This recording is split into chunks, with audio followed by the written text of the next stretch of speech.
इसमें एक विजन होती है कि 1 साल बाद क्या होने वाला है, 2 साल बाद क्या होने वाला है, 5 साल बाद क्या होने वाला है, 10 साल बाद क्या होने वाला है, तो ये देखना आपको आना चाहिए।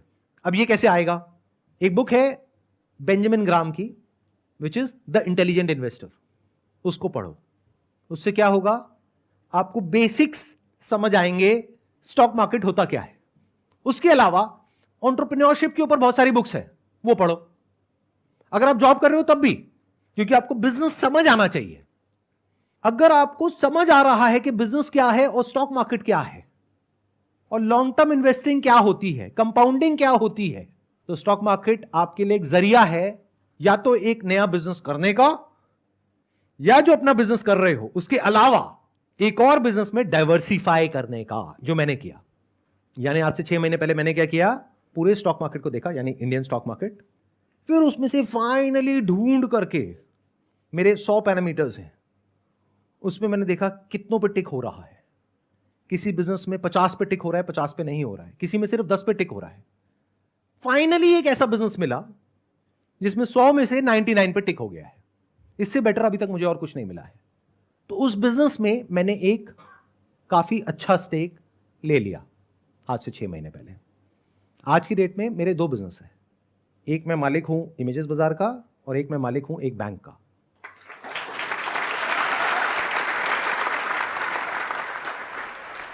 अब जब मैंने ये बोला, आपने तालियां बजाई, इसका मतलब क्या है? आपको ये लग रहा है कि मैंने पूरा का पूरा बैंक खरीद लिया।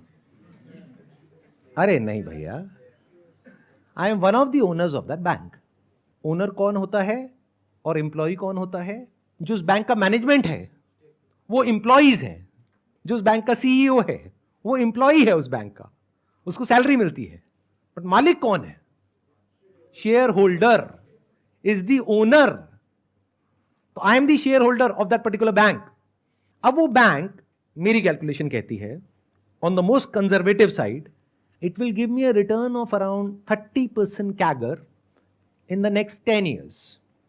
क्यों? क्योंकि मुझे उस बैंक के बिजनेस मॉडल के बारे में पता है, उसकी सारी एनुअल रिपोर्ट्स होती है वो मैंने पढ़ी है, उसकी अर्निंग्स कॉल सुनी है, उस बैंक में मैंने अकाउंट भी खुलवाया है ताकि कस्टमर के पॉइंट ऑफ व्यू से भी पता लगे। मतलब इतना डिटेल में, इतना डीप में गया हूं मैं उस बैंक के कि मुझे एग्जैक्टली पता है कि क्या हो रहा है और क्या होने वाला है।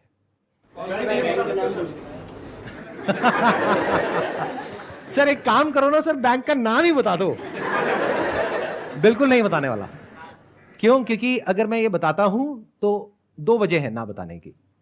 एक, लीगली ये बताना ठीक नहीं है from the regulation point of view, कि मैं ऐसे अगर आता हूं और आकर के आपको बताता हूं तो वो एक तरह से सलाह हो गई। तो I can not give you any advice. तो मैं आपको नहीं बता रहा कि उसका नाम क्या है, खुद फिगर आउट करो। अगर मैंने आपको नाम बता भी दिया बैंक का, आपने खरीद भी लिया, तब भी आप डरे रहोगे। जैसे उस बैंक के शेयर का प्राइस है वो मानो 1 साल बाद आधा रह गया। तो वैसे तो आपके पास में मेरा फोन नंबर नहीं है, लेकिन अगर होगा तो फोन करोगे, सर ये क्या हो गया, सर मैं लुट गया, मैं बर्बाद हो गया। क्यों? क्योंकि स्टॉक मार्केट तो समझ आया नहीं है आपको, ना बिजनेस समझ आया है। Never blind trust anyone. Blind trust का मतलब यही है कि आप कुछ देख ही नहीं पा रहे हो, बस किसी के पीछे पीछे चल रहे हो। वहां पर हमेशा डर रहता है। आंखें हैं आपके पास में तो देखो, कान है सुनो, दिमाग है समझो कि जो मैंने कहा वो क्या है, और जरूरी नहीं है वही करना है जो मैंने किया, क्योंकि आपको पता ही नहीं कि मैंने क्या किया और किस प्राइस पॉइंट पे किया। जिस प्राइस पॉइंट पे मैंने इन्वेस्ट किया आज ऑलरेडी उससे 50% ऊपर है वो। तो क्या ये प्राइस पॉइंट ठीक है या नहीं है इन्वेस्ट करने के लिए? हो सकता है हो सकता है ना हो, मैं क्यों बताऊं, खुद फिगर आउट करो। तो ये जो आपको क्रच चाहिए होता है ना आगे चलने के लिए, I am not giving you a crutch, I am just telling you how to think. मतलब आपको सब कुछ पता होना चाहिए उस इंडस्ट्री के बारे में, उस पर्टिकुलर कंपनी के बारे में, उसके प्रमोटर्स के बारे में, बिजनेस के बारे में आपको समझ आना चाहिए कि बिजनेस क्या है, क्या हो रहा है, कैसे होने वाला है, अभी वो बिजनेस किस फेज में है। आपको पता होना चाहिए नेचुरल ट्रैक्शन क्या होता है, यानी कि वो बिजनेस अपने आप बढ़ रहा है। यानी एक बैंक के स्टैंड पॉइंट से अगर समझा जाए तो उस बैंक के डिपॉजिट्स बहुत तेजी से बढ़ रहे हैं। ये सिग्नल है कि पब्लिक को ट्रस्ट है उस बैंक के ऊपर। इसलिए जो मैंने अपना सेकंड बिजनेस किया, ये भी कहना गलत होगा, किया, जिस सेकंड बिजनेस में मैंने इन्वेस्ट किया वो बैंक में किया, क्योंकि इंडिया में जो आरबीआई है वो बहुत स्ट्रांग है, उसकी जो रेगुलेशंस है वो बहुत ही कमाल की है, और आपको एक बहुत मजेदार बात बताता हूं, जो हो सकता है आप में से बहुत सारे लोगों को पता भी नहीं होगा। आपने जॉब करी, आपने 20 लाख रुपए कमाया, आपने क्या किया, उस 20 लाख की एफडी करा दी। आपने कहा ये सब जो आपकी बातें हैं ना मेरे को नहीं समझ आती, मैं तो एफडी करा रहा हूं। 20 लाख आपका एफडी अपने आप बढ़ रहा है। यानी एक बैंक के स्टैंड पॉइंट से अगर समझा जाए तो उस बैंक के डिपॉजिट्स बहुत तेजी से बढ़ रहे हैं। यह सिग्नल है कि पब्लिक को ट्रस्ट है उस बैंक के ऊपर। इसलिए जो मैंने अपना सेकंड बिजनेस किया, यह भी कहना गलत होगा, किया, जिस सेकंड बिजनेस में मैंने इन्वेस्ट किया वो बैंक में किया, क्योंकि इंडिया में जो आरबीआई है वो बहुत स्ट्रांग है, उसकी जो रेगुलेशंस है वो बहुत ही कमाल की है। और आपको एक बहुत मजेदार बात बताता हूं, जो हो सकता है आप में से बहुत सारे लोगों को पता भी नहीं होगा। आपने जॉब करी, आपने 20 लाख रुपए कमाया, आपने क्या किया, उस 20 लाख की एफडी करा दी। आपने कहा ये सब जो आपकी बातें हैं ना मेरे को नहीं समझ आती, मैं तो एफडी करा रहा हूं। 20 लाख आपका एफडी में पड़ा है, मान लो वो बैंक डूब गया, बंद हो गया, तो उस 20 लाख का क्या होगा जो आपने एफडी कराई है? ये बात पता है? कितनों को नहीं पता है? हाथ ऊपर करो। मतलब आपका 5 लाख रुपए इंश्योर्ड है, बाकी 15 लाख गया। तो जिसको आप और आपके पेरेंट्स बहुत सेफ समझते हो वो भी सेफ नहीं है, बल्कि मैं ज्यादा सेफ हूं, क्योंकि आप तो एफडी करा के भूले पड़े हो। तो आपको तो तब पता लगेगा जब न्यूज में आ जाएगा। मैं तो मालिक हूं ना उस बैंक का, तो मैं उसको मॉनिटर करता रहता हूं, उसकी अर्निंग्स कॉल सुनता रहता हूं, उसकी जो क्वार्टरली रिपोर्ट्स हैं उसको स्टडी करता रहता हूं।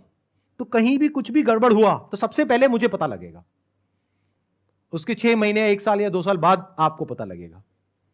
तो जैसे ही मुझे पता लगेगा उस दिन मुझे एक बटन दबाना है और वो सारा पैसा मेरे बैंक अकाउंट में आ जाएगा। उस बैंक अकाउंट में नहीं जो बैंक डूबने वाला है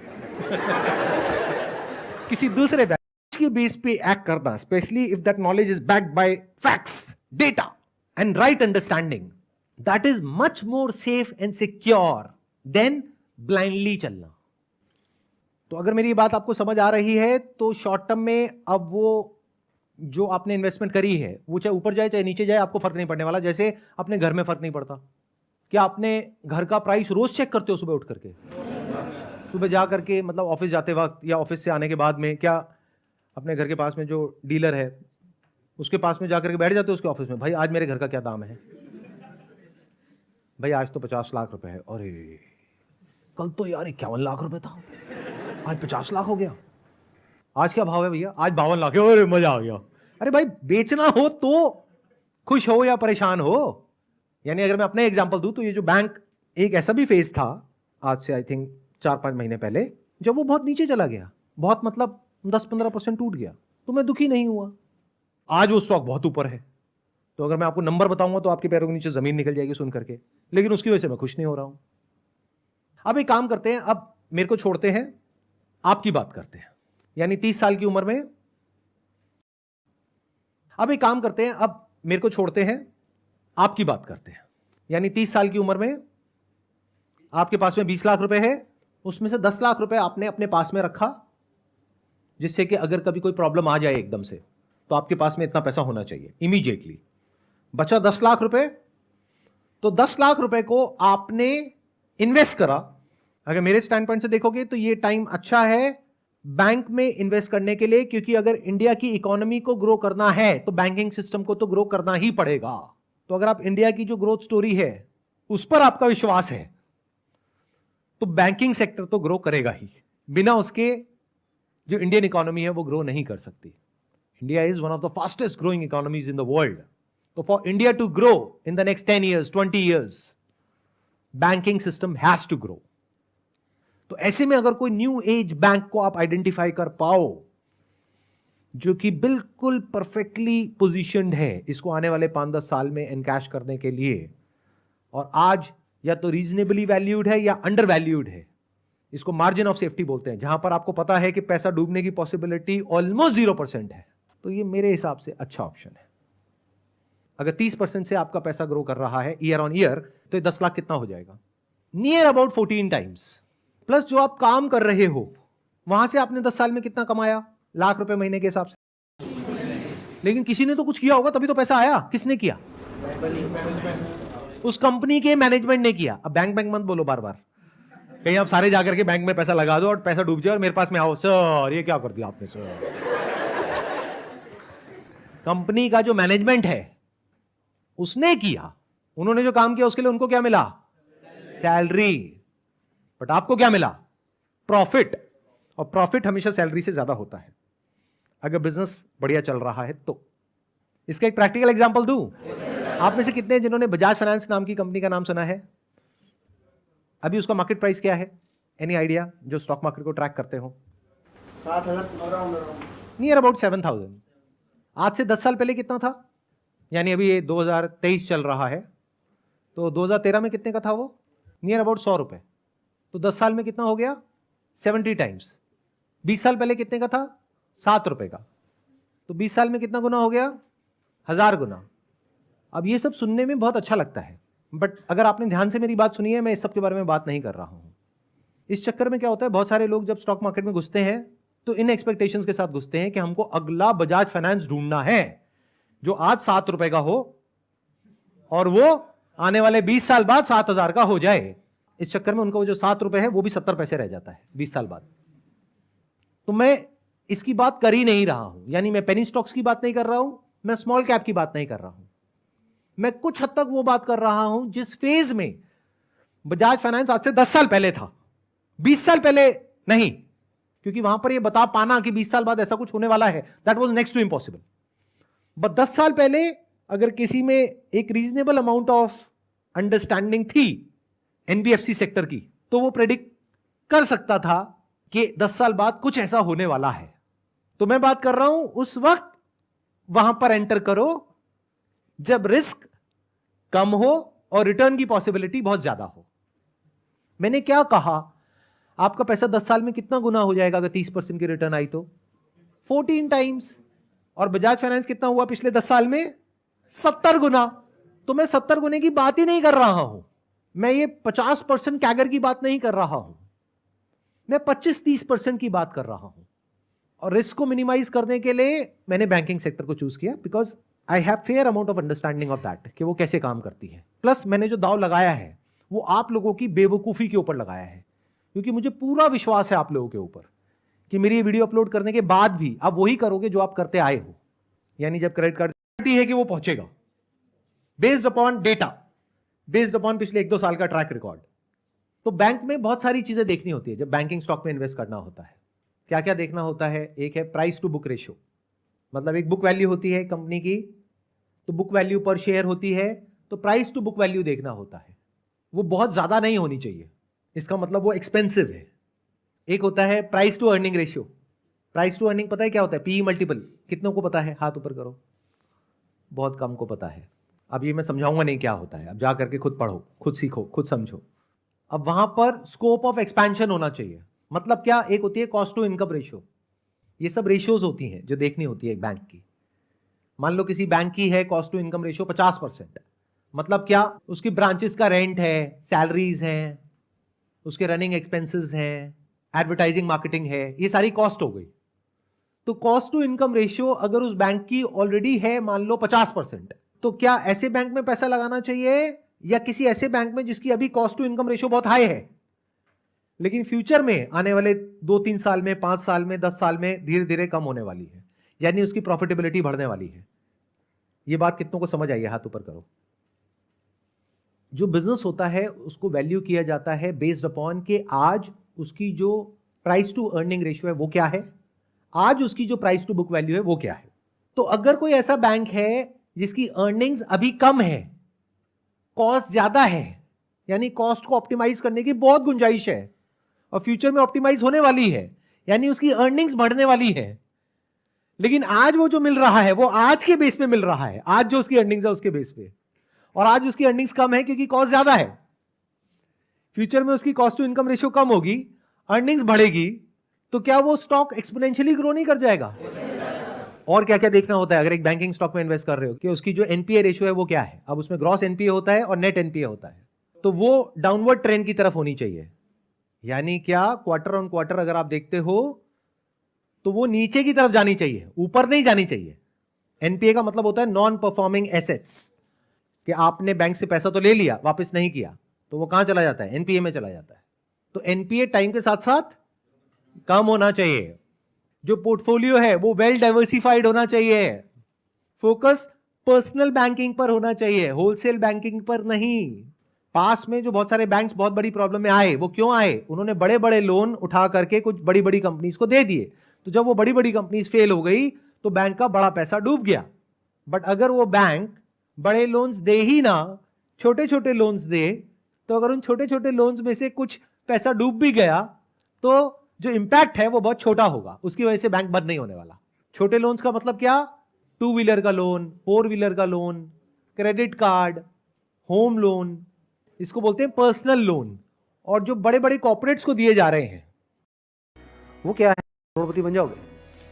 इम्पॉसिबल। तो आप क्या कर सकते हो? अपना आधा पैसा सेफ जगह पर रखो। सेफ जगह क्या है? एफडी हो गया। एफडी में भी एक और चीज है जो बहुत लोगों को नहीं पता है। वो क्या है कि ऐसे, एक तो है बैंक में आप एफडी कराते हो, एक है कुछ कंपनीज है जो क्रिसिल से या इकरा से, ऐसे ये कुछ ऑर्गेनाइजेशंस हैं, वहां से AAA रेटेड है। AAA रेटेड का मतलब होता है highly secure, as secure as a bank. वहां पर अगर आप एफडी कराते हो तो आपको 9% तक का इंटरेस्ट मिल जाता है। ये जो सुनने में लगता है ना 7% और 9%, ये अभी छोटा लगता है, लेकिन आने वाले 20 साल बाद इसकी कितनी बड़ी अमाउंट होती है अगर आप कंपाउंडिंग को बीच में ले आओ। नहीं तो ऐसा ना हो कि वहां जाकर के आपको नहीं इतना ही काफी है, इतना ही काफी है, तो गड़बड़ हो गई। वो तो मेरा थॉट है ना, वो मेरी अंडरस्टैंडिंग है, उसको आप रट रहे हो और अपने आप को रिपीट कर रहे हो ना। एक्चुअल में देखो ना लाइफ को, तो वहां से कुछ निकल करके आने लग जाता है। फॉर एग्जाम्पल किसी बीच के साइड में आप चल रहे हो नंगे पैर और एकदम आवाजें आ रही हैं, यहाँ से लहरों की आवाज आ रही है, एक लहर आई और गई, आई और गई, वहां पे इनसाइट्स आती है। Do we know what an insight is? Insight is मतलब अंदर से कुछ ऐसा निकल करके आता है बेस्ड अपॉन रियलिटी, जो एकदम से माइंड को क्लियर कर देता है कि अरे मेरी लाइफ भी तो इस लहर की जैसी है, आई और गई, आई और गई। मैं क्या पकड़ने की कोशिश कर रहा हूं? अगर मैं कुछ भी पकड़ने की कोशिश ना करूं तो मेरी लाइफ में क्या कमी है? कोई कमी नहीं है। तो आप क्या हो गए? एक सेकंड में खुश हो गए ना?